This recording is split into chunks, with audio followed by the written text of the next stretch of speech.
दायित्व ग्रहण करिवार खूब जल्दी ओडिशार पूर्वतन राज्यपाल रघुवर दास को पदरू बाहर करने नहीं एवं सबुठी चर्चा होछि। 2023 अक्टोबर 31 रे राज्यपाल भावे दायित्व ग्रहण करथिले रघुवर।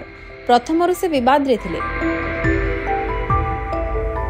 ओडिशारे जने सरकारी कर्मचारी को तांको पुओ माड़ मारिबा घटनारू आरंभ करी सरकारी कार्य रे अजथारे हस्तक्षेप करिबा तांको अडुआ परिस्थिति रे पकाई देथिला।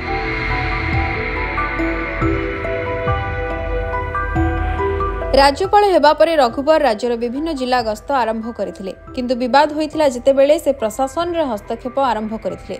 से जणे राज्यपाल कम परम जणे राजनैतिक कर्मीक भली प्रदर्शन करुथबा अभियोग होइथिला।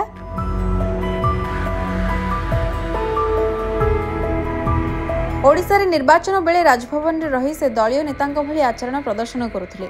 राज्य रे बीजेडी सरकार को हैरान करबा लागि चक्रांत चलाइथिले। ए संपर्क रे तांको विरोध रे अभियोग होइथिला। तेबे रथयात्रा समय रे पुरी राजभवन रे राज्यपाल श्री दासंक पुओ जणे कर्तव्यरत सरकारी अधिकारी को माड़ मारिबा एवं अपमानित करबा घटना सबुठारु बड़ विवाद सृष्टि करथिला। एहाकु नै राज्य राजनीति उठिथिला पड़िथिला। एहा परे से राज्यपाल पदरू बाहरिथिले।